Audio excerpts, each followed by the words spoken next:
Welcome to the Caffeine Canines Podcast, episode 8. I have Jeremy Ciepluch over from the United States, replacing my regular co-host Ian Kirk today. Jeremy is a dog trainer, a dog training instructor, PSA competitor, and decoy that has decoyed at the very highest level on numerous occasions. And you're over this weekend to come and do a seminar with us. Yep. And how's your first 24 hours gone, mate? Oh, it's been great. Enjoyed it? Yeah. Second time in the UK? Second time. Was here last year for the first UK PSA trial at Perfection. Yep. Do you have a good time? Lewis and the crew down there. Yeah, it was a great time. So I'm happy to be back. I fell in love with the UK last year when we came, and was really excited to come back out here and kind of help out where I can. Quite a stark difference in culture, isn't it? Or is it? I don't think so. Oh, I mean, okay. I think there's some small minor differences. You guys are a lot nicer, I'll tell you that. But, oh yeah, you reckon? At least where I've been. Yeah, fair enough. Yorkshire's pretty nice. People are pretty friendly. They'll say hello to you in the street and stuff. Yeah. Well, people were staring at us yesterday, but we were trying to figure out if they were staring at us because they were like, oh, they're like American, or like, oh, they're really good looking. Maybe. One of the Maybe other. both. Yeah, I don't know. One of the two. So we're not going to drink coffee today because of it's too late and I won't sleep. But we are going to have a cold one. So this is going to be cold ones and canines. And I'll tell you a story about this beer. So one of the chaps who's in our club, he has a Malinois called Atlas. He actually owns a brewery. Okay. And he came to us one day and he said, do you want to do a collaboration? Do you want to do a beer, like a dog training beer, which doesn't really make sense, but I thought our logo on a beer can would look amazing. Yeah. So, of course, I said yes. Yeah. So we have this, this beer. It's a pale ale, I believe. Okay. It's 3.2%. I mean, it's a pretty low alcohol volume, meaning you can basically drink it and still train your dog. Yeah. That's fantastic. So let's crack one open and see what you think. It's got like a fruity. Yeah. I'm not a mad beer drinker. Really? Do you drink beer? I drink beer. Okay. What's your drink of choice? I don't mind a lager. Mm-hmm. That's good. I don't mind a cider. Yeah. So what's the difference between? Is that like beer is a specific type? Yeah. So for you. Yeah. Well, so beer's beer here, and then lager. I guess you call lager beer, don't you? Yeah.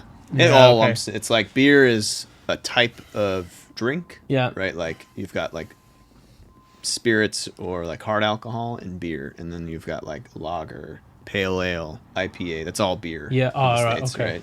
Yeah. So, Gotcha. I always got to remember that, like when I come back over here, when I'm like looking at the beer menu, it's like cask or craft. Yeah. Right. I'll get like a cask, ale or something like that. Yeah. I'm like, is that what you drink? I mean, to be honest, I don't really know half the stuff I drink over here. Yeah. I'm like, yeah, it looks good. I guess you don't drink. You don't drink much, do you? I've got my favorites, right? So I think everyone's got like their go-tos.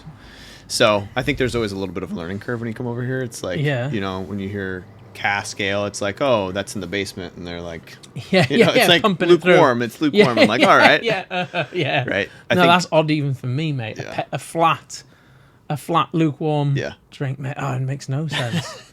But but they do it. Yeah, you don't get that in the United States. I'll tell you that. Yeah, I've got a couple of kegs. There's a couple of kegs being fitted in our cafe after our seminar tomorrow. Yeah. Oh, that's great. That's always what I wanted. Yeah. I always wanted like a mobile like brat stand. Yeah. Nice. And, like in Germany, like you have all the working dog clubs out there.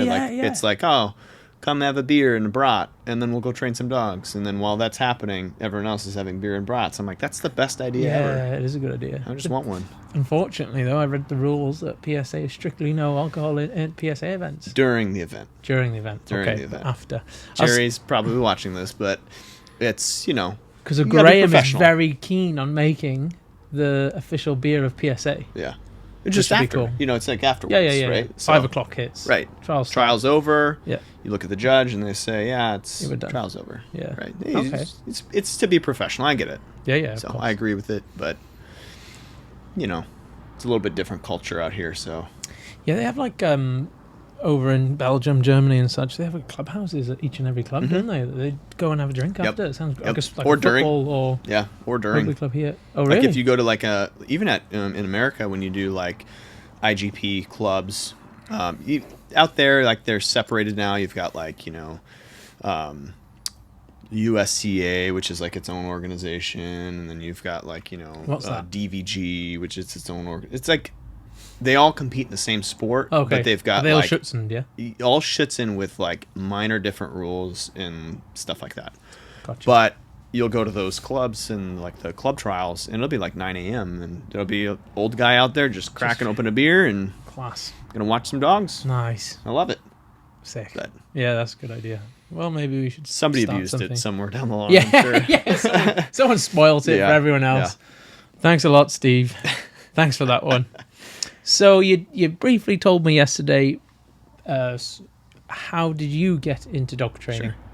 Sure. I always ask that question. Yeah. I think keep it sweet, keep it brief. No, you probably answered that question a lot. So I think everyone that somehow gets into dog training, obviously we all have a passion for dogs, right? Like whether that is, you just like dogs in general, or you grew up thinking you liked dogs. Like I remember when I was a kid, I would see like a dog walking down the street and I would always get excited, right? Like my favorite breed was Huskies. Oh yeah. And like wolves. But they're not anymore.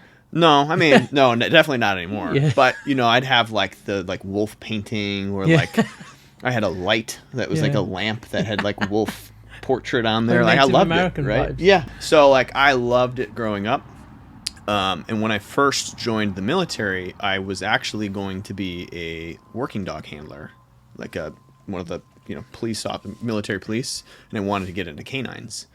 And obviously things changed, and I chose a different job. But while I was in the military, I spent a lot of time doing like the pre-workup deployments for all of the working dog teams. So they'd get acclimated to helicopters. We'd kind of like desensitize them to like what it feels like to fly around, and then we'd work with like the special operation groups. We would like be flying over into like an abandoned building, and they would all do like practicing like fast roping their dogs down into it. So I would be sitting there like essentially just like a glorified taxi driver, and I'm like, this job sucks in comparison to that. Like I want to do that stuff.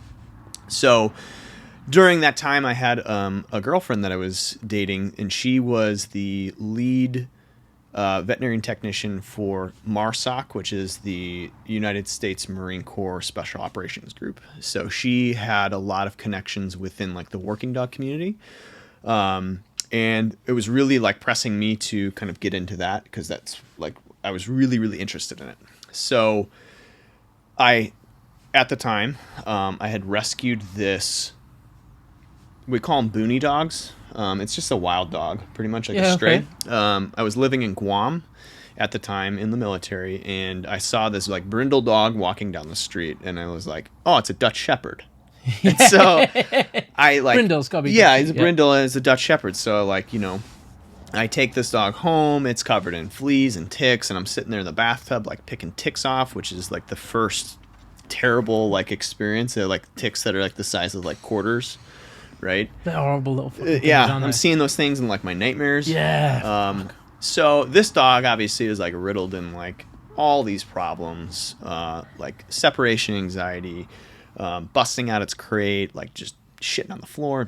I can say that, right? Yeah, of course. You swear as much. Everyone has that. Fuck, shit, balls, wank. There you go. You're all good. Shitting on the floor, like just, a complete disaster. And, of course, you live with it, right? Yep.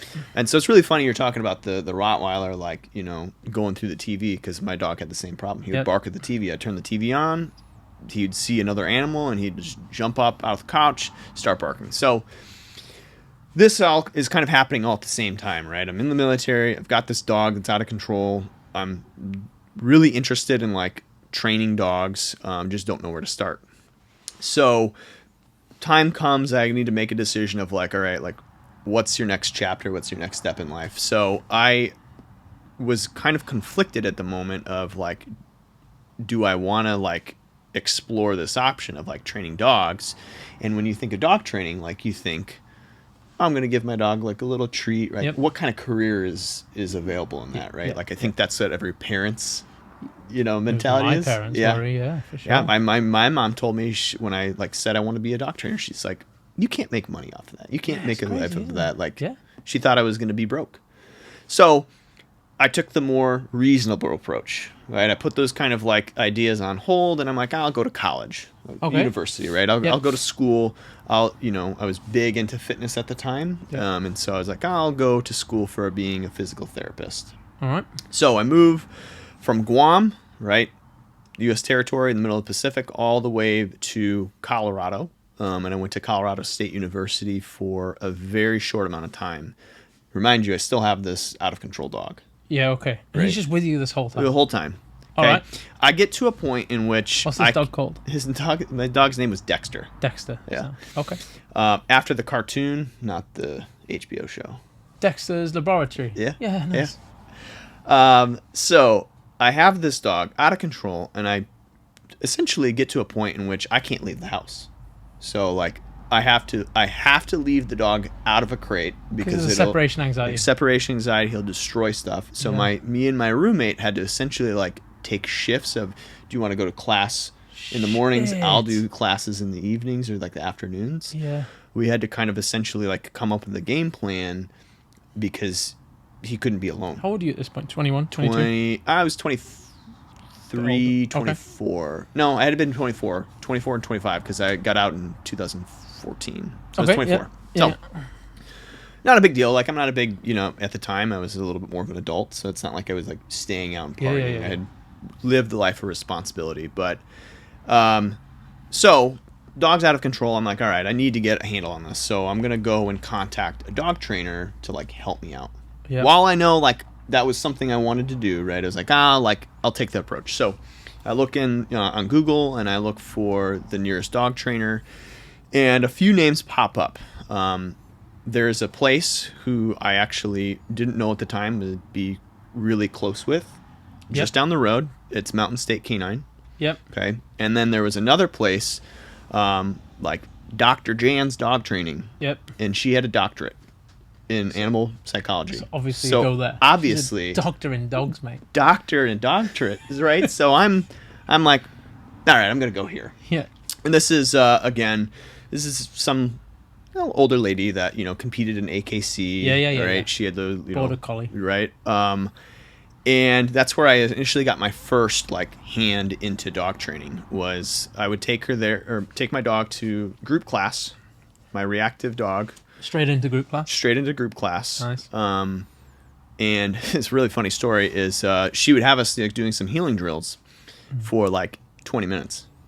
Yep. Straight. Yep. She would leave the building, I think go smoke a cigarette while we're all walking in a circle, and come back in and be like, you guys are doing a good job. No, I usually stay away from that. Yeah. Okay. Yeah. Just us then. So like hour-long lessons, right? Group class-wise, dogs are like on the floor sleeping at this point, right? Just done. Yeah. And she told me, she's like, you really have a good, you got a knack for this, right? Like you could do this, you could go compete with this dog, right? Like this dog that chins right, TV right. Still out of control, like still reactive, but like, put a piece of dried up chicken in its face and it minds its manners, right? Yeah. So I knew at that point, like, I find it interesting. Like, maybe I don't have a good dog, but I then took what she told me, and my roommate got a dog. And so then I was like, oh, maybe like I can help you train your dog. Yeah, okay. But based off of what I learned at this class. Yeah. Did not work. No. Right? Not a chance. The dog's way different, right? Like super fearful. So I finally was like, you know what? Fuck this. Like, I'm not seeing results. I like what we're doing. How long did you train there? It was about 6 months. Oh, really? Yeah. Got nowhere. Well, it was a once a week class. Right. Once a week, food in front of the nose. Yeah. Dog's just not actually taking him around. Yeah, them, so. like, I mean, it would take the food and then, like, go back to being reactive, yeah, okay. Right? So, this is also the lady again. It was a little bit more of, like, a positive only, right? Yep. I was telling you yesterday about the story where her dogs would be barking, and her method of correcting that was throwing a dumbbell at the crate, right? So, maybe not the most positive thing ever, but... Maybe not. I don't know. I'll have to look it up. Yeah. I haven't tried it, but... No. Yeah, so, like... I knew I was interested in dog training, and I just didn't know, like, cannot be the end of the end, right? Like, there's got to be something better than this. And that's where I had taken the advice from my, at that time then, ex-girlfriend, which was getting into an actual dog training school. So I had to, break the news to my roommate, which I think all for all worked out well. He's now a doctorate in physical therapy, so he's living the life. He's doing good. Is he the same type of doctorate that she was in dogs, though? No. He's actually knows what he's doing, right? He knows what he's doing. And so I think overall it worked well. But I mean, it was hard, like, leaving somebody and, like essentially being like, dude, I'm sorry. Like, I want to go chase this career path now. Because it was a guy I was in the military with. Oh, okay. So you're pretty close mates. Yeah, really, really close. But I think it all worked out, for the better. So I ended up going to a dog training school, the Tom Rose School, where I think a lot of people kind of started their career. It's one of the oldest dog training academies or school for professional dog trainers in the States. We don't have any of that here. It's crazy. I know, it is weird. Yeah. I think they're a little bit different, right? But that's where I got my kind of like experience in hand into what's possible with dog training. Yeah. I think dog training in the UK, in my opinion, is so like normalized. At least that's what my perception from living in America. Every time I come here, for the majority, at least from what I knew, was like you have so many dog training clubs and groups in which like it's normal to take your dog to a dog trainer. Yeah. In the States, it's not. Oh, really? You only take your dog to a dog trainer if you have behavioral problems. Oh, okay. Whereas like here, it's kind of like almost accepted and encouraged. Like if you get a dog, you're going to take it to a trainer. It's going to be well behaved or it's going to not be around, right? Yep. Whereas I think Americans tend to like last resort. Wait to the very last second to... So I think again, the dog training school part of things is like you get the experience and getting like exposed to all of the different potential avenues of dog training. And that's where I kind of, fell into dog training itself and like realizing what else is out there outside of just, training a dog to sit or, some behavioral problems. It's where I got my hand into PSA and I learned. At Tom Rose School? Yep. Yeah, okay. So they did PSA there, did they? They did. They have a PSA club. And at that time, right, it was really impressive, at least to me, right? Because I had been around some working dogs. I had seen some military dogs and things like that. And seeing dogs, like, at the time, we had two level 3 competitors, so actively competing in the 3s. We had national level decoys. So for those that could be listening right now that have no idea what PSA is, because they're sat at home with a Labrador on their lap, sure. Could you please explain to the layperson what is PSA? PSA is essentially a civilianized dog sport in which we get to train our dogs for potentially realistic or complex dog training scenarios, including competitive obedience and competitive protection, right? So you're judged on how well your dog can remain controlled in stressful environments, and then is later on tested with their ability to handle pressure, right? Whether that be physical or mental pressure, through exercises and scenarios. So I think the big draw for that is it's not 100% realistic, right? Like, it's a little bit dolled up, but it's more realistic than many of the other dog sports that are out there. So I think the big appeal there is, one, there's no tracking. So for those of you guys who, that's a big appeal to a lot of people is, oh, I'm going to track anymore? Okay, I guess it takes about 2 hours out of my day. Yep. So there's no tracking, but again, there's a really strong emphasis on obedience and even stronger emphasis on protection. So I think, again, for a lot of people that have really strong dogs, this is where they can really show the dog excel. Yeah. So, PSA, it's, again, it's the most organized protection sport that is as close to being, as real within reason. So obviously the creator of PSA is Jerry Bradshaw, and he is a police dog trainer and has been for a very long time. So the tests and training are based around as real life as it can possibly get, whilst also remaining artificial, I guess. Right. And that's, I think, where we get a lot of draw from, military and police officers and dogs that are maybe can do both, right? The first person I think off of hand is Mike McMahon. He is last year's... he was 2022's national champion in the level 3s. He closed out his PSA 3 last year. He was an active duty police officer with an active duty canine. Nice. Probably one of the biggest Malinois you'll ever see in your entire life. Yeah. Looks like a horse. Yeah. So, we have a lot of draw. It's hard to tell on videos whether the guy's small or the dog's big. Yeah, no, this dog is big. You can just tell.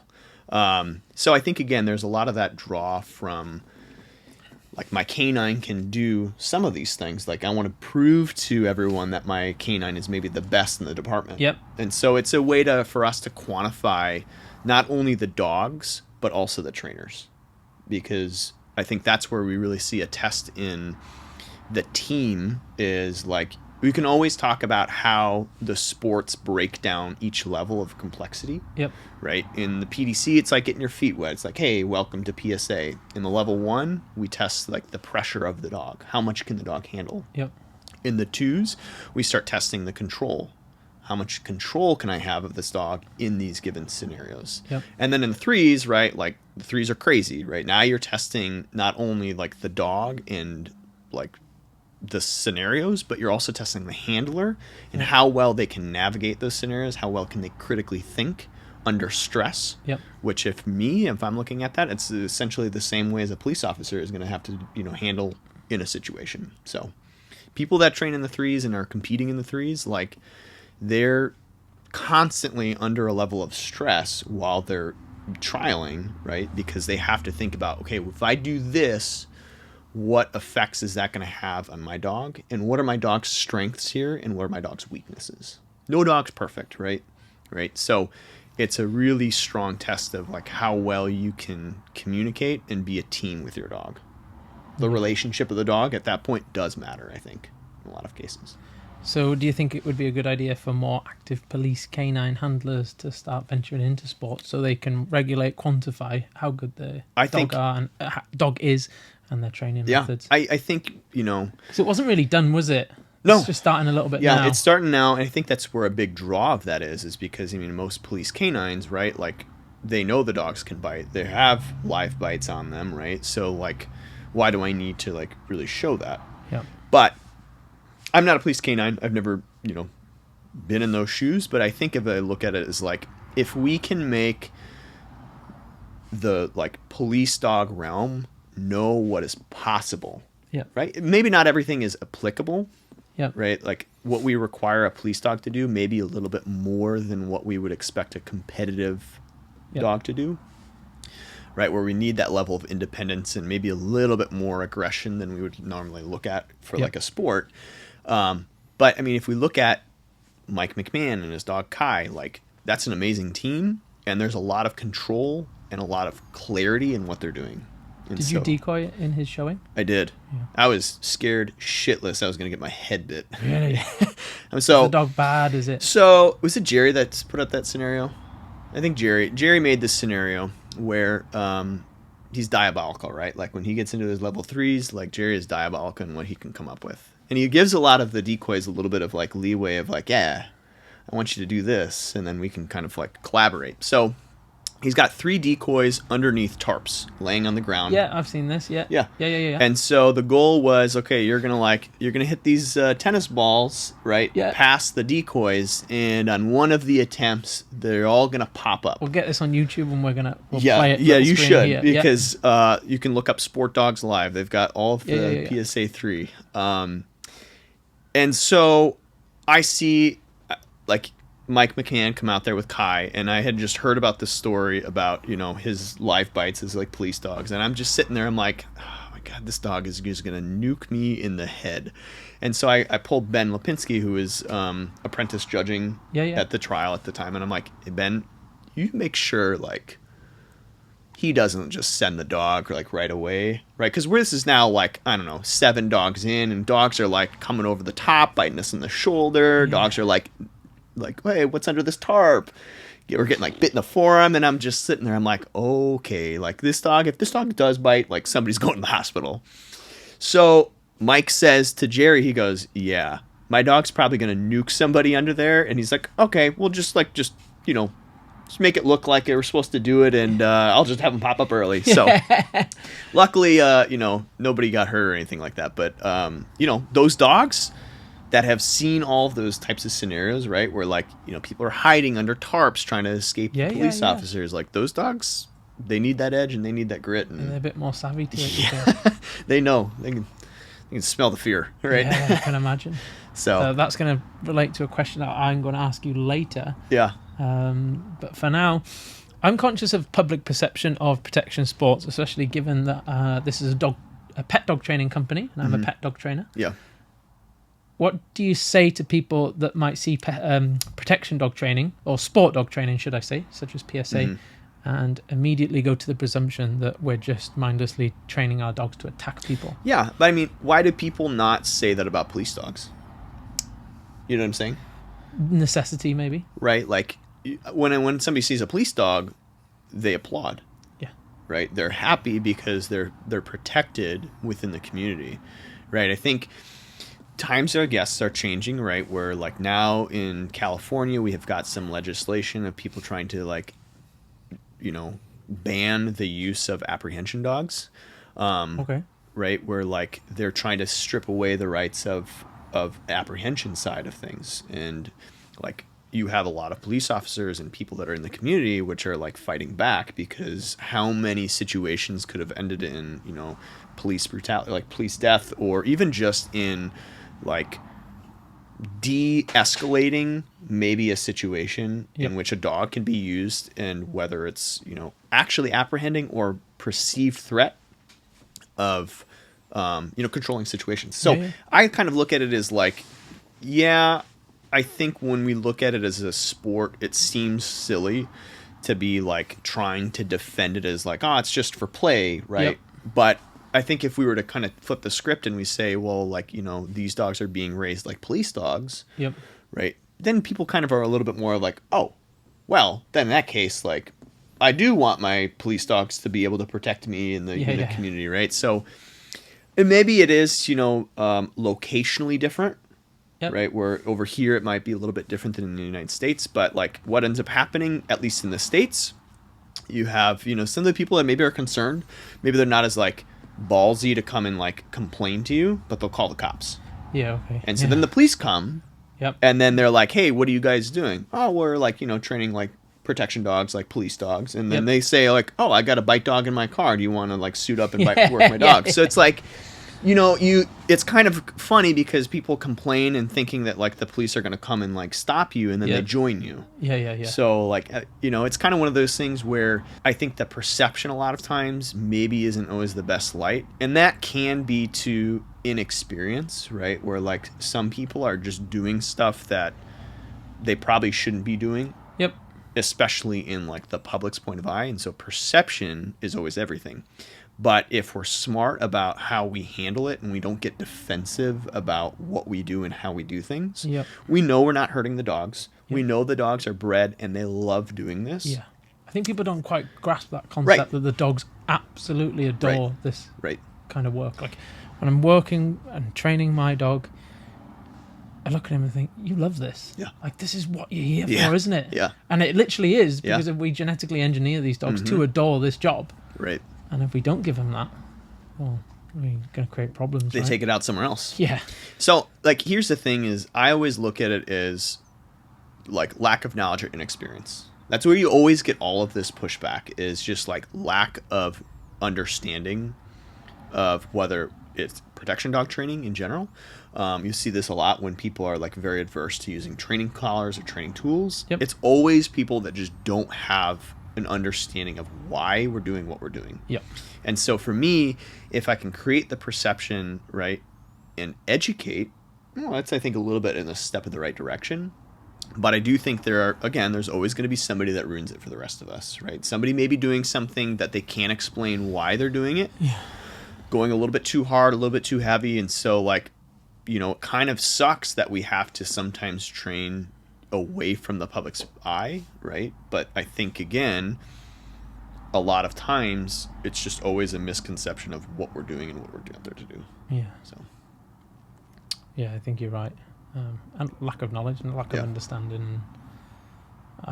There's a couple of pet dog clients coming tomorrow just purely to see what it's all about. Yeah.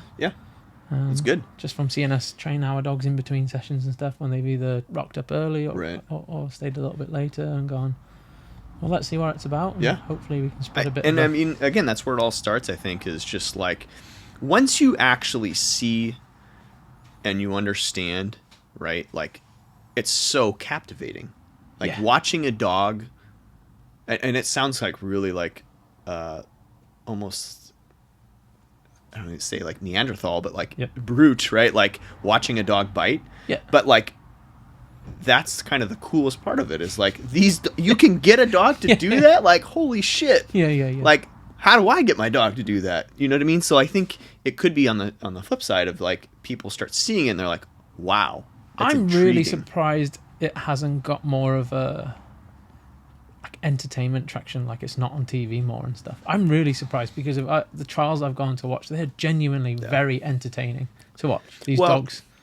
So my question for you, and obviously we're not in Holland, but like, why is KMPV such a like normalized sport where you're like filling up stadiums for people to watch KMPV trials? Like, you go watch like the KMPV championship and there's hundreds of people. You go to a French Ring Championship. There's thousands of people, right? So like, I don't get where like we draw the line between like, oh, this is abuse, and then this is also like part of our culture. Yeah. Right? Is it just because it wasn't raised or like implemented in that like community? I don't know, but I think again, there's a bit of a deeper culture in those countries. Like, you know, you go to like French Ring Championship and like they're doing the French Ring Championship in the mountains and there's thousands of people, thousands of vendors, right? Like it's a big deal. Yeah, my friend from Belgium said there's a club in every village. Yeah. Well, there was at least. Yeah. And every village had at least one club with a clubhouse that they'd stay after and have a beer. It's crazy. Yeah. Like we do have football teams. Right. How much a football team's knocking about. And like I said to you, this if we go and create a club, it will be the next closest club will be 2 hours away. Yeah. There's a couple of IGP around, obviously, but it's more popular, I think. Right. And I think that's the beauty of PSA is like people like the surprise scenario aspect of it. Yeah. Like IGP is, you know, I have a mad respect for anybody that trades in IGP because the precision of what needs to happen, like it's so easy to see where dogs deviate from the standard. Yeah. And the beauty of PSA is it's imperfect. It's an imperfect sport, meaning that like, maybe I don't have the most obedient dog, but guess what? I got a real banger, and that dog can hammer some protection. And so like, I think now we're getting into the realm of like, okay, now we're getting some really nice like obedience on some really hard dogs, and now like the margin of like error at this point is getting pretty thin. Yeah. Where you've got some really top level dogs that are really nice in obedience, but also can handle themselves in protection. Yep. And so now there's this big divide, in my opinion. You've got like people that are getting into the sport and they don't know like right from left, and they're kind of just getting their feet wet. And then you have this like really close race every year at the end of the year at nationals where, you know, you'll have like 10 or 15 teams that you've been like watching throughout. It literally is like sports. Like you're watching these teams throughout the year compete. And then at the end of the year, you've got this huge like battle, right? Everybody is like out to like get each other of like, how am I going to like, you know, handle my dog a little bit differently to like get a little bit more points, right? And so you watch these teams throughout the year, and then at the end of the year, you have like, there's some really nice dogs that are like crystal clear in obedience, like as beautiful and, you know, seems to get energetic. tidier and tidier each year, doesn't it? Yeah, training is really catching up to the sport. Yeah. So it's a good thing, right? And I think it goes in waves, right? Because as those dogs close out levels, right, there's new dogs, a new set of dogs. But like my wife Megan Hamby, who is a PSA 3 holder with her dog Felon, number 17. I know she competed against a lot of similar people. Derek Rose with Casino, Stacy Beller with Tuco, Kevin Godey with Chaos, right? There's a lot of these like big name dogs in the sport, right? Yep. That travel in packs, right? Okay. Like they all compete against each other because, you know, everyone wants to aspire to get the highest level. So once you close out your 1, you close out your 2s, now you're closing the 3s, right? You'll end up competing against the same people for like sometimes years, just trying to achieve and chase that dragon to get, you know, to the 3, right? So it's pretty interesting to watch because I think, you know, as these times kind of like turn, then there's a new set the next year. Now you're watching the new set like compete in the 1s. Everyone's learning from the last dogs and the dogs before them. Yeah. Well, that and just like even just watching new teams, right? Like even this year, there'll be dogs I didn't even know were out there, and they show up at nationals, and it's like, wow, like you have it together, like you really understand what needs to happen here, and then they you know go in the 2s and then go in the 3s, and then you got a new set, right? So it's really fun to watch like a cumulative of the year of these teams like work together. Do you think with how quickly PSA is growing, it could ever operate in a similar format as perhaps CrossFit does, with the regionals, nationals, and then the games? Is my and again, I'm, you know, in no form of authority in PSA, right? Outside of just experience within the sport, but I think the complexity there would be how do we get dogs from point A to point B?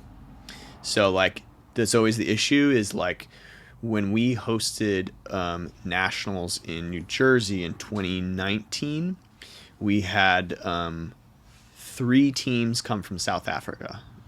We had Adam, Charles, and Marilee all travel from South Africa over to the United States to compete. Yep. Like, that's a long haul. It's an expensive haul, right, for dog training. So, like, I think, again, we do it in Germany, right? Like IGP trial, like you've got a world team that travels to Germany. So I think, again, it's possible, but the logistics of how we get dogs to point A to point B, I could see being the only hiccup there. And again, I think it just needs to grow a little bit more, right? Like we've got a ton of growth within PSA in the United States. It's starting to grow even further in Europe. We've got, you know, teams in South Africa and Australia. You know, there's teams kind of starting up in some of the other Eastern European countries. So I think it's starting to grow in international, where we can probably start to host bigger events like that. I think when it grows and there's more clubs and there's better dogs popping around everywhere, the natural desire to figure out who is truly the best will kick in, and it'll have to be done. Right. And I think, again, there's some really nice dogs. I mean, even over here, like, we're talking about this as like tomorrow, you know, the crew down at Perfection and, you know, Crown PSA, all these guys that are like, you guys blew my socks off last year when I came out here for the trial. Like, it's never about like, can the dog bite? Like, we're not having that conversation. It's always like, okay, like the dog can bite. You guys have that down. Like, let's maybe control some obedience and kind of cap some things here and there. So you can get you on the field. But like, you guys have it down. You got good gene pool out here of dogs, right? So you're pulling from some really, really nice dogs. You guys have a really good understanding, and just the culture, I think you guys put in the work and the effort. You're not like sitting on the couch expecting a PSA 3. You're out there training, you know, you're doing stuff, which is, I think, a really good part of that. Yeah, there's some grafters down there. Just you guys. I mean, like, this is your first type of like kind of event. And I'm over here like, oh, I got to kind of like rework some stuff with like what I'm going to teach tomorrow, because like you guys are past that point. Like, you're past what there's a lot of clubs in the United States. It's just hard to find good people, good, honest people that are like willing to work their dogs and like give it all of their like ability without being too egotistical about it. Does that make sense? Right. Yeah. There's a lot of good dog trainers in the United States that view this too much as a business. Yep. Instead of like also thinking about the dog and the team that's in front of them. So obviously there's maybe 7 of us in our club now, and you'll meet a couple more. You've worked with our staff today, and you'll meet a couple of more of our members tomorrow. it's easy to build a bit of a common echo chamber of how things are done in clubs. And there's any common themes you see with our dogs that maybe we need to work on as a general? I would just say, don't be afraid to outsource, right? Like, I totally understand some PSA clubs and some clubs in general, just like they're not going to get along. Or maybe that there's some groups of people that don't jive together. But, at the end of the day, like, even in our own club, like, we are not opposed to traveling. We're not opposed to going to seminars, right? Like, we want to grow not only ourselves, but also, like, our dogs. And sometimes we get stuck in a position which, like, people get very off-put about training with other people. And while I think, again, it may depend on that person that you're training with, but, like, maybe if you can't travel, again, like having Jerry come out next year, I think that's a fantastic idea to grow yourself and maybe grow some other people. But dogs need to see other people. Yeah. Right? Like, that's kind of one of the key things there is, like, even if you're on the right track, dogs still need to generalize to other people. Otherwise, we have some of those problems that aren't exposed. Oh, my dog always bites this person. Yeah. That doesn't necessarily mean it's going to transfer over to somebody else. So when we talk about the generalization process of our dogs, right, like how dogs are very similar to like autistic children, in which they need to see things multiple times, broken down. I think the same thing applies when we talk about decoys, right? Especially when you're like, I want to trial my dog. Okay, well, what happens when you fly over, like last year, you flew over an all-American crew for the first UK trial, right? Like, I think there were some people that were like, oh, shit. There are problems with the outs, right? Yeah, outs, right? Some dogs just not even engaging, right? Of like, they didn't prep their dog for that, right? And so, not so much here, I think, because you guys have so many of the other, like, especially down the crew down there where they do those, like, it's AVN or AVD. They have a little bit more of those, like, pressure-based trials. Point and those shoot. dogs. Right, those dogs are a little bit more, they can handle the pressure, but then you got to make them let go. And that's always the issue is like, okay, well, you built the hammer, now you need to, like, be able to control the hammer. Shout out to Bomber. Yeah, right? So, those dogs, I think, are so great. And in my opinion, it's much easier for us to control a dog that has it in him than it is to, like, try to build up a dog that just doesn't have the endurance for PSA or the aptitude for it. So that's never really an issue there. It's just like sometimes it's not knowing what you're going to be facing and what you're going to see. It's why I call it a trial. Yep. Right? Like, you're testing the dog. So, it's kind of one of those things where you got to travel. You got to meet some other people. I would love to see clubs train as like more of a group versus being super independent, right? Okay.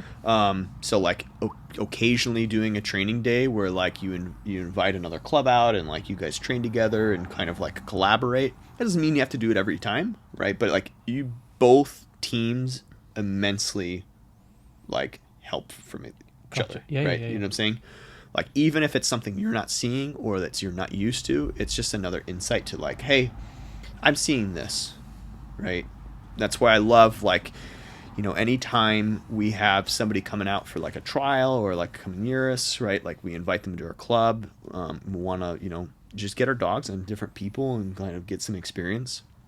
I do think, again, it definitely does depend on the individual, right? So like depending on the sport you're competing in, right? I'm looking at, okay, like accomplishments, what have you done? It doesn't even need to be like actually PSA related, right? Like there's a very new American Schutzhund, which is PSA's sister sport, similar to IGP, kind of conversion from that. His name is Jori Veth.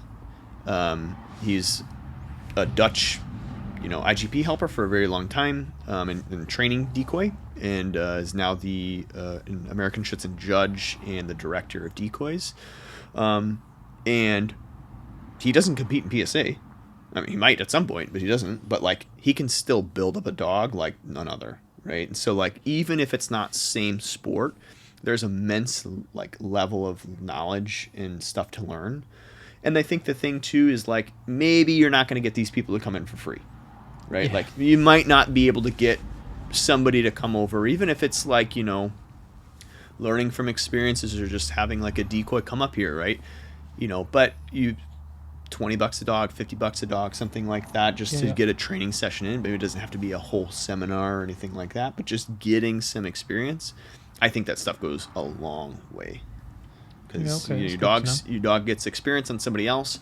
Maybe it sees some holes in your training that you weren't really kind of expecting or noticing. And I think it just helps promote a community. And that's like what I would like to see, is just more of a community instead of it being like, there's no prize money in this, right? Like it's not like we're competing against for like a cash prize. Yeah. So I think there can be healthy competition without it being like, fuck you, I'm not helping you. Yeah. You're on your own, right? So we have a ironic club logo. I'll show you it, but it's based off the Cobra Kai logo. Oh yeah, because of the concept of like all the different gyms and stuff. And again, like I love it. I think there's always a room for healthy competition. Oh, like for sure. It's a sport, right? It's a sport, and it's what drives, I think, the human element of it. Of course, dogs don't know it. No, dogs are just out there biting people and having fun, right? But I think again, a big part of that is like,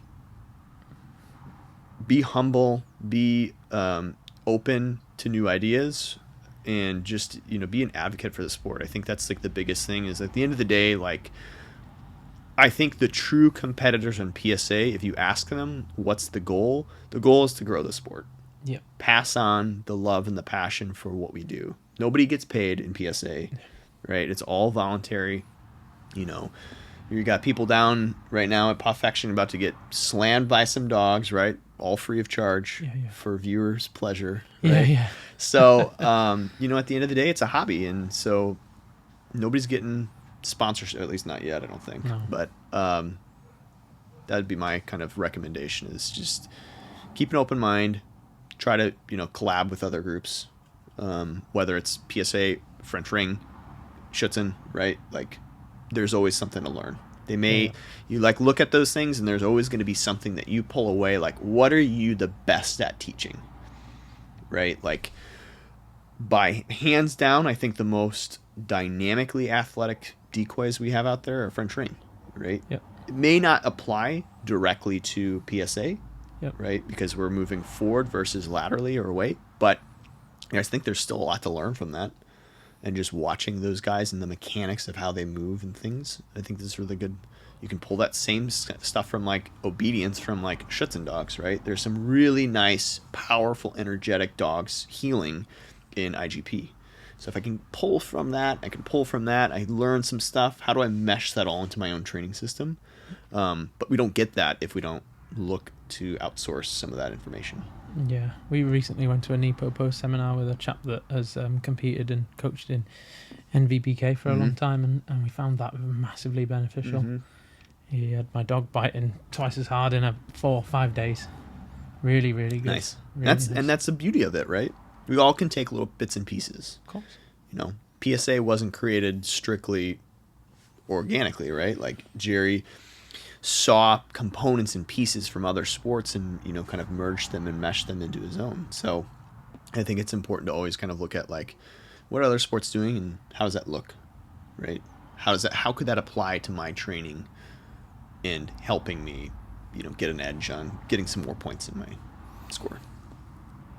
Could we touch back onto your how you become a dog trainer story? Yep, just because it's a question we get asked all the time, is how do I become a dog trainer? And sure. We had a chat earlier, and there seems to be a lot of dog training academies in terms of formatted to train people to become a dog trainer, and that's your current role. Yes.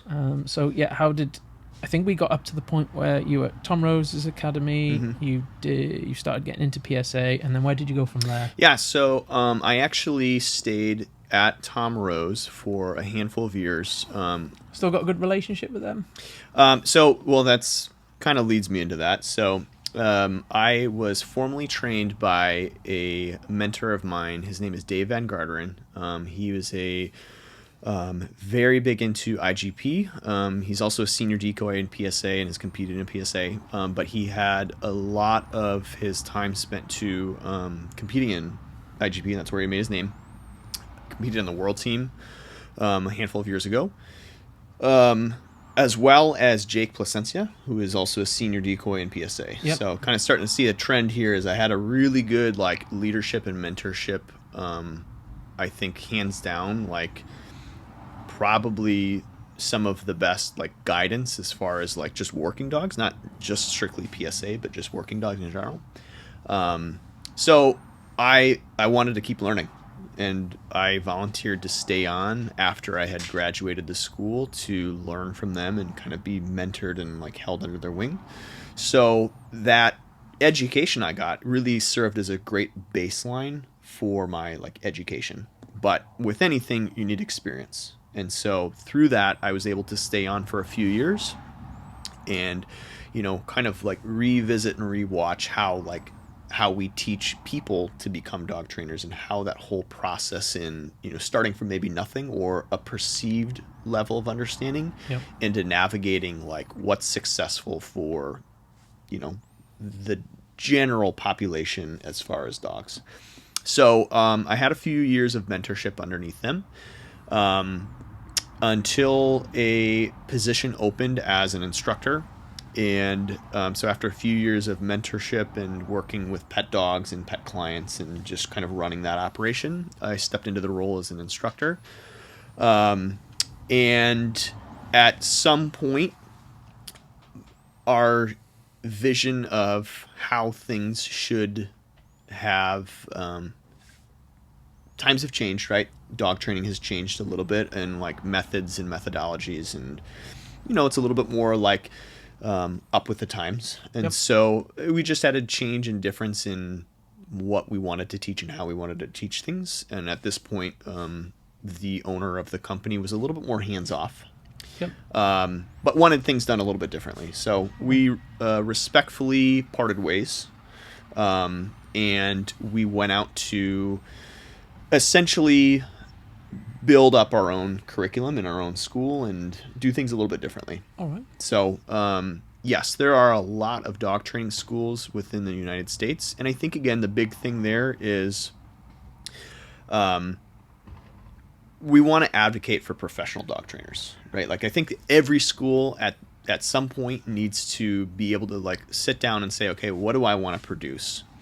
And I think there are schools that maybe produce different types of trainers, right? And not in a bad way, just in a just different mindset, right? And so, you know, Tar Heel, which is one of the leading dog training schools in the nation, right? Like very heavily focused on like police dogs and working dogs. Like expectation is you leave the school and like you can, you know, kind of work in that realm.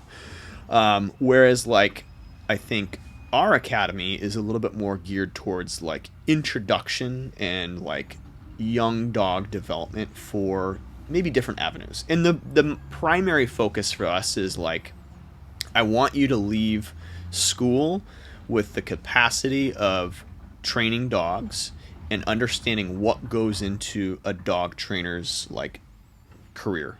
Yep. So like for me, it's maybe a little bit more pet emphasis with introductions to many of the different areas of dog training: odor work, tracking, protection, obedience, right? So I'm typically working with a little bit younger dogs, right? And just kind of getting them exposed and experienced, mainly because for us, right, if I use like an adult or a, you know, maybe an older dog, there's a little bit more of like behavioral baggage that might be there. So I want them to see, okay, how do I manipulate drive as a young dog to create instinct, right? Like how do I create like an imprint this dog to like to work, to want the ball, to do X, Y, and Z, right?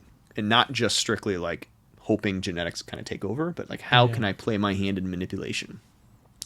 So with that, like a big part of what we do is teaching our students to become a professional within the industry.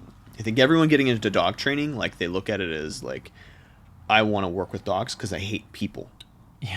Right? Like that's what most people do is they're like, well, surprise, you're working with people.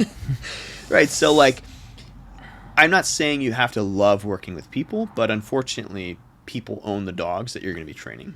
And there are jobs out there that are strictly dog training related. Yeah. But I always think, like I say, it's always easier to kind of prep somebody for what potentially could happen versus not giving them the skill set. Yeah. So I teach, we cover how to answer a phone call. Yeah. How to generate a dog training lead, how to turn that lead into maybe an evaluation. Yep. How to sell your services in that evaluation. We do mentorship here, and that's literally we very rarely have to teach people how to train a dog, but more so how to do all of the things that you've just listed. Yep. For sure. Because there's some great dog trainers out there that can't do those things. Right. So they have no dogs to train. Right. They have no dogs to train, or they're vastly underpaid. Yeah. Because the role of just a strict dog trainer, I mean, at some point, you're always having an individual in front of you, right? But for the most part, you're not drastically changing what you're doing every single dog you get out, right? You're not going from one way to another. You are going to at some point find a way that works best for most. Yes. And you're going through the motions and you're doing repetitions, right? You're building up that expectation. But I think, again, that's where we get into the struggle is to be a successful and a professional dog trainer, right? At some point you want to be able to market your own services, right? Or to have a trainer be able to take over the role of hey, I'm going to put you in this position where you're going to go out, you're going to train in public, you're going to seek clients, you're going to build up the company through your training services, and I want you to play a more part of that role. And again, I don't know how you guys do things out here, but I think a lot of times, when people come and say are you the one training my dog? Right? They want that connection. They want that relationship with the person that's going to spend the most time with the dog. Yep. And so if you're doing the evaluation and somebody else is training, they lose that little bit of confidence in do you even know who my dog is? Yeah. Right? So I think it's, extremely important as we're trying to create professional dog trainers that they have that skill set of evals, lessons, communication, right? Just basic things, but tailor it to our dogs, right? And how it applies to them. Yeah. So, and again, I think there's plenty of schools in the United States, dog training schools, and we do things a little bit differently, and that's the kind of the market that we attract and kind of draw to. I'll never put down Tar Heel as a school to go to because we just have very different people that are attending, right? And I've had a lot of students go to Tar Heel after, and they get that experience. They're working with these, it's geared towards police and protection dog right? training, And that's what they want to do. And I again, if I can have a hand in giving you at least a foundation to then further your career off of, it's just for me, I look at it as general education. I'm going to give you the skill set that you can then apply into a specialty field. Yeah. Right? Going to Tar Heel and, getting a ton of work with police dogs. I mean, that's invaluable. If you want to bite, that's where you're going. And that's just not how we're set up. And that's okay. And I want to work with these schools versus work against them. Yeah. That makes sense? Oh yeah. I think again, there's plenty of people, right? We're talking 10, 15, 20 people a year out of the billions of people in the world. I think we can all kind of work together and create better dog trainers and work against each other. So, okay, I have a question for you. And my question is, can you tell us of a time in which in your dog training career, whether that's pet or decoying, that you were scared? Oh yeah. All right. So, to date, the most aggressive dog I've ever worked. So this is a funny story. It was, this is back, we talked yesterday. In my early career, I got a lot of rejects from our sister company because at the time we weren't, the company wasn't able to take pit bulls, and so they would always call it us and be like, hey, we got this pit bull, can you train it? So my wife does the time, and she's always got a call. At this time it was what kind of dog do you have? Oh, I got a pit bull. Oh, I'm sorry, we can't take you. Transfer over, right? So I get this call, and this guy is like, hey, I found this dog in an abandoned house. Good start. Yeah, it's a good start. I won't say names, right? I don't think he's listening, but I found this dog in an abandoned house, and I want him to be my pet. Okay. Okay. He's like, but there's a catch. He bites everything. He's biting me. He's biting my, my family, right? Like, this dog's out of control. I'm like, okay, yeah, we definitely got a problem. Like, let's bring him in. Let's, like, take a look. And so it's this, like, it's pretty overweight pit bull, right? Yeah. But, like, he's an asshole. Like, age? Probably 2. But again, like, this is a feral dog. Like, we're not talking like this dog was, like, rehomed. He found a feral pit bull. And for some reason, I think he was in construction. That's how he found it. For some reason, he took this dog home. I don't know how he got home. You just go like, I'm all right, thanks. Yeah. Thanks for that. Yeah. But no. So this is, again, early on in my career where I was, like, invincible. Yeah. Right? And so... I can train any dog. Yeah. So I just remember this dog, like... again, you get over the little bit of, like, the stressful stage where the dog isn't really, like, giving you its all. Right, like the first few days, the dog's like, I'm like, okay, I can get the lead on him. I can, kind of do some stuff. Is this like a board and train you're doing now? Yeah, it was a board and train. But I knew previously that this dog had bit, so I'm like, all right, first step, like, we're gonna get a muzzle on this dog, right? And like, I take a little bit more of a slow approach with the muzzle, so I don't run into like getting dogs muzzle smart and like, now I can't train the dog because it's not on a muzzle, or I'm gonna make the dog. So I took my time. And I was, like, pretty gentle with, like, what I was doing the first few days. I finally get the muzzle on, right? Like, start working with that. And then now I got to train the dog for obedience. So, like, step 1, just get the dog out, right? Out the crate. Yeah. Like, few days, get the dog back in the crate, right? So I finally am, like, feeling pretty comfortable and confident with this dog. And I just remember, like, I'm like, all right. Time to start like working and teaching the down, right? Yeah, there you go. Down. That's where you get problems. Boy. And I just remember this dog, like, I'm starting to, like, it's not taking food because it's food motivated. It's fat as shit, but it's so stressed it's not taking food. I'm like trying to like help it into the down, and this dog, I just remember like fucking face right here, just coming up at me, just smacking me in the face with the muzzle, and I'm just like, I'm pretty new, right? I had gotten in a suit. I've been bit before, but like, there's always a difference when you're you're prepared for it, and then these dogs that are just like out of it. So that was probably one of the hardest dogs. We eventually got through it. We got over it, right? No injuries had happened, right? But definitely I think you learn your lessons there of just like, sometimes it's not worth it. Right. Sometimes even if it is worth it, it needs to be a lot longer, right? Like going at the dog's pace instead of making them. Yeah. So I learned a lot through my time of working with really hard and aggressive dogs, and I will be honest, there are other dogs and other trainers that I've seen worse off, right? Where like they've really come a long way with some harder dogs. But again, I think you start getting those dogs and you start realizing like there are so many other dogs out there that are easier to train, that are paying me the same amount of money. Right. And so that's where I think, again, you really got to love like rehabilitation and like aggression cases. But at some point, like, your name carries you over, in which like there would be a younger, more go-getter trainer to kind of take that dog to. So of course. Yeah. Everyone gets to that point though. Yeah. Usually after a bite. After a bite that could have been much worse than it was. Yeah. So, I've had my fair share of, standoffs with a few dogs, gotten bit a few times, but that dog for sure was like, that's always my go-to, is the feral pit bull that I had to train. Try not to put myself in those positions. No. Like, hey, it's not worth it. Especially when you work with your hands all day, Yeah. Yeah, it takes one bite to put you out of work for 3 months. Yeah. I had a client a long time ago bit by his own dog, a giant schnauzer. 3 operations in his hand.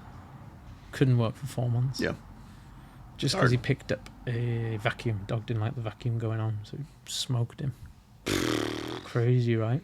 Baddest dog you've ever worked on the trial field or training field? Like, most awesome or?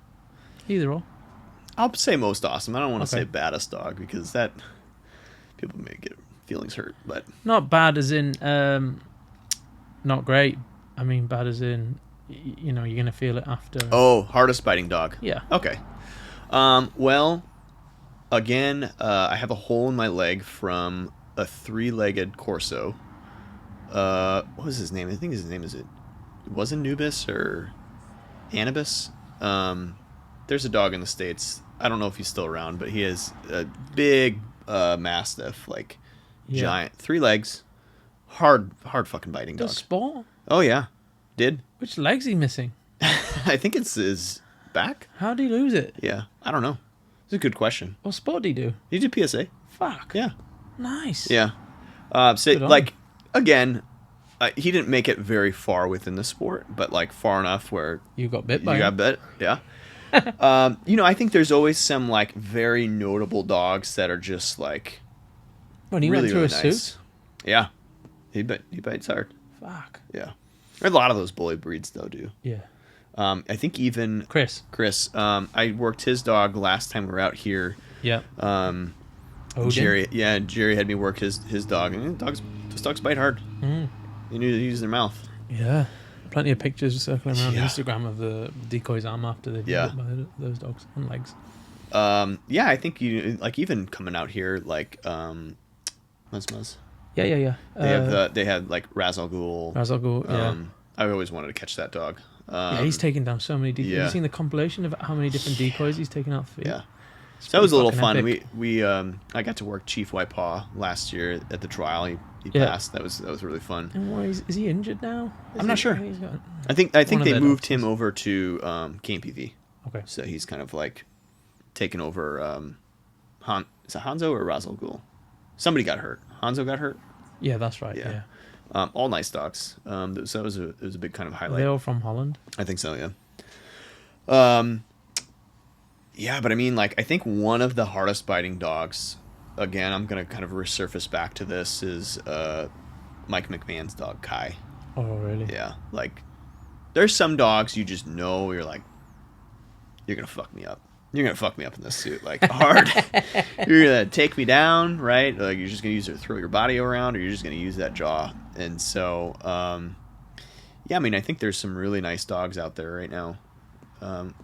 Ben's dog Fury, he was a really nice biting dog too. Dog, isn't he? Yeah, he's a really cool dog.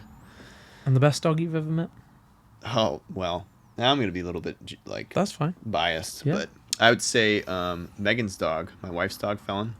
Nice. PSA 3, number 17. Like, I think there's a lot to be said about some of these dogs that are just brick shithouse like bangers. Yep. And Felon, who is, this little petite French line Malinois. Mm-hmm. I mean, she can handle her own. If you watch, like, that Pat Stewart video of her getting the shit beat out of her in the back of the van at PSA 3. Yeah. Just Adrian just going to town with a bucket on top of her head. Right. She can stand up against these dogs that just nuke people, right? But at the same time, like, I trust that dog, loose in the house. I trust that dog around people I don't know, right? Like, she's the most social, like, outwardly going. So it's not everyone's cup of tea, and that's okay, right? Like, some people like a dog that is just a complete savage asshole, right? Like, and that's totally good. I'm not one to just take my dog around and, like, hey, pet my dog, my dog, right? So that to me isn't, like, super important, but I think it's nice when I don't have to worry about my dog doing something stupid. Yeah. So, when some of these dogs, I mean, like, you got to be careful, right? Who's handling it? Who's letting it out? Fuck, yeah. So, I think she had the best of both worlds, right? Like, she had 3 legs of her PSA 3. She's, really clear-headed in what she does. So, for me, I think that's a win. Nice. I like it. It's not even my own dog. Which you probably should say, like, what's your favorite dog? I probably should say my own, but no, she's... What dog for you is your own special dog that has that spot? So for me, I definitely think my first Malinois that I owned, his name is Reaper. He's a KMPV line dog from Celix Home. He's got, some pretty big, like, KMPV line names in his pedigree. Specifically, like Django, and his dad is Yoshi, which is a KMPV PH2 dog. Yep. So, like, very similar to, like, kind of like the dogs that you're looking at, like Bomber, and these dogs that are just like, you're not worried about how they're biting. Yep. Right. Like, they're heads are thick as, bricks, right? Like they don't care. They're going to go through anything. So self-preservation is like not existent. I seen a video of Bomber run through a caravan. Yeah. Through it. Yeah. So like, like I like those dogs, and I think I've played around with like what type of dog fits and suits me. I've also had the most struggle with that dog, right? Like, really? Right? For like fighting over, what's in our best interest, letting go, right? Coming back to me. Yeah, okay. Something like that where you have these immense and strong amounts of drive, and you have to balance that with like really good training. And I think as a trainer, right, like it takes those hard dogs to figure out, okay, like this is not working. I got to revise this plan, and I got to redo what I think I need to be doing to get through to you. So I think, again, in that nature, right, like I searched for a long time of a easier dog. Like I don't want to have a battle with this dog. Yeah. Okay. So like, going through the training is like, you start looking at, okay, he's getting a little bit older. Like what's my next dog? Who am I going to like bring up and raise up as my next sport dog? And so I'm like, I've gone through a few of like trying to find, okay, like I want you, but like less of you. You're a little like, I need a little bit more control and a little bit easier time training this dog instead of like pounding my head against the wall. Like, what's going on? So I think, if I were to have that again, you always find a unicorn dog that you're never going to get again. Yep. I wish I would have gotten him now. Later. Yeah. Or like a repeat of him. Yeah. Because I think that, I spent a lot of my early career like just decoying and getting experience in the suit, which takes away from time from your own dog. And so like I think if I were in those shoes again, that would be the perfect fit again for me. So nice. So overall, just really, really solid dog. And if you were to have a dog that was not a Malinois and not a Corgi. Yeah. Because I know you have a Corgi called Squirrel. Yeah. What would you go for? I've toyed around. Like, I think nobody could go wrong with getting a golden retriever. Yeah. Right? Like, if you get a solid golden retriever, like, you can do pretty much anything with that dog, right? Yeah, like, They can go anywhere. They can be friendly to anybody, right? So, like, I think spirit world, like if I'm a spirit animal, I'd probably be like a golden retriever. Yeah. But if I wanted like something a little bit more compact and wanted to like actually like do stuff and like travel with the dog, I'd probably say like a Patterdale. Oh, nice. Yeah. Okay. Yeah. Little spicy little guy. Yeah. So very fucking spicy. That'd be my go-to. You're very clean cut and you're very articulate and you speak very well, but on the trial field, you're absolutely fucking feral. Yeah. I think that's what catches people off. How'd you do that? Yeah. Yeah. Again, I just... Feral, mate. The fucking facials and all sorts. Well, that's the funny story is, like, I think, again, my, like, uprising in dog training, I had a really good benefit of having a good mentor who stressed the importance of, like, your pressure and your presence isn't all just in the way you move, right? Like, I learned a lot about how dogs read body language through like facial expressions and intent. Yeah, okay. And how I can trigger a dog and put a dog into more defense or prey based on what I'm doing with my face and how I'm doing things. Yeah.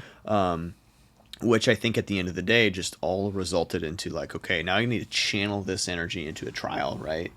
And it's changed over the years, right? Mm-hmm. Like I think when you're first new into the sport, it's like your goal is how much pressure and how much can I run this dog? Like, how intense can I be in what I'm doing? Yeah.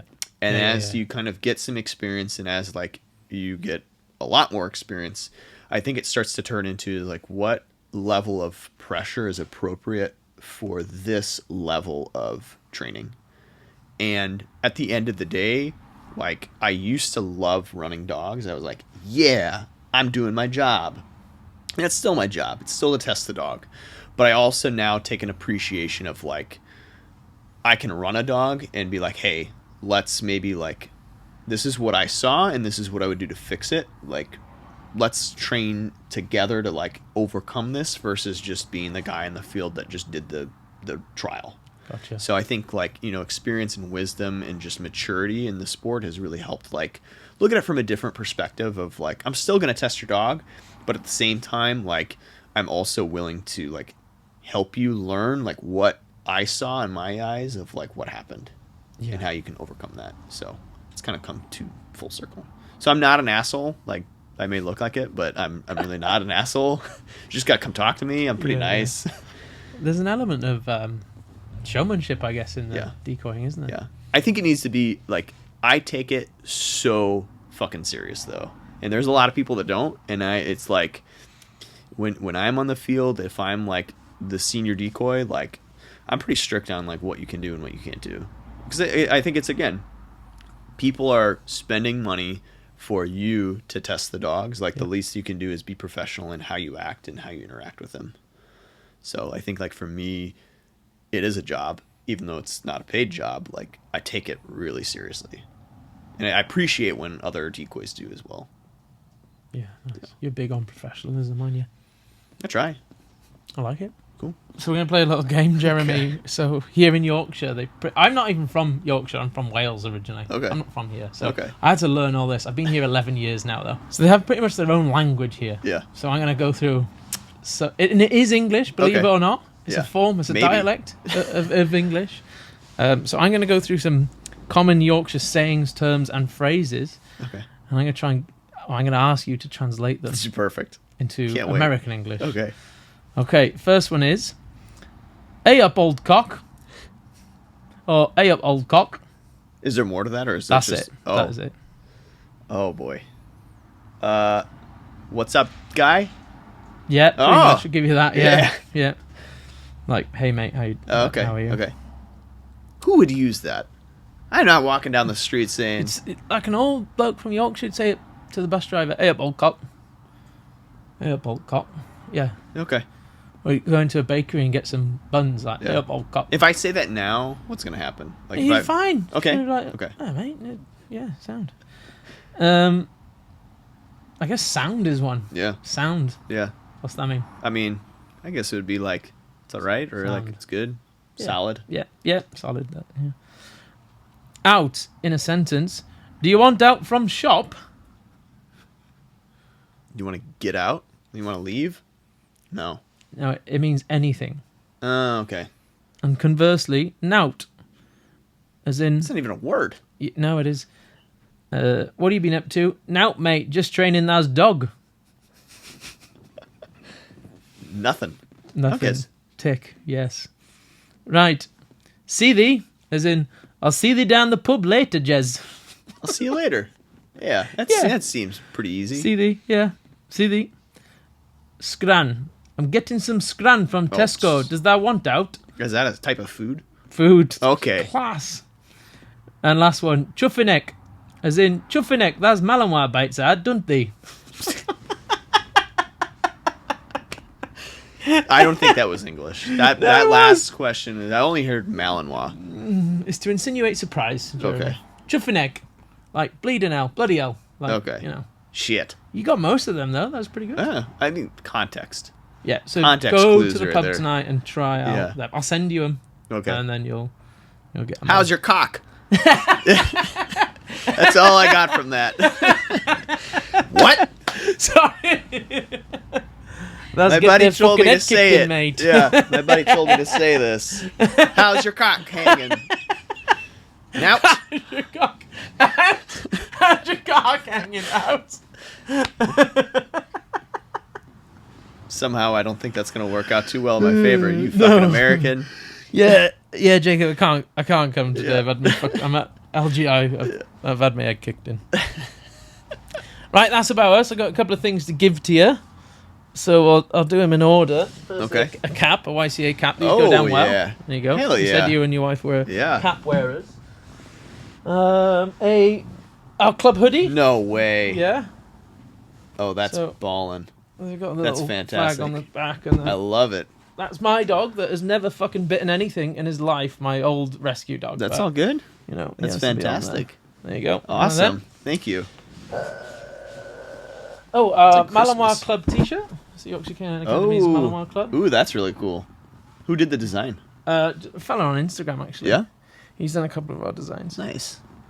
That was really good. A training jacket, a YCA training jacket. Holy shit. Nice, yeah. And finally, so I had these made for all of our staff members. Okay. And we had our dogs' names on the back. Yeah. But you had too many dogs, so I just put your surname on the back. But it's a YCA official like basketball jersey. Oh my god. That's fucking awesome. With the year. That's fucking awesome. Like our birth year. And I've also got all of the same for Megan as well. So. Holy shit, man. Thank you so much. You're very welcome. Thank you You're so very much. Welcome. I love it. Some cool stuff for you there. Take it home, put some pictures on. Yeah, dude. For sure. Put some dogs in them. Yeah. That'd be cool. So yeah, Megan, your stuff is just there. I think you're just missing a so cap. much. I'll grab that for you, okay? But that's about us today. Thank you so much for firstly coming over and chatting to us, telling us your story. And yeah, brilliant. Did you enjoy the beer? I got one last question. Does my dog bite hard? Yeah. Brilliant. Yeah. That's all I'm done. Yeah. You can go. You can fly back. All right. We're done here. Brilliant. No, he's brilliant. Great. Thank you so much. Thanks, man. Appreciate it. You're very welcome. Sweet. Very good.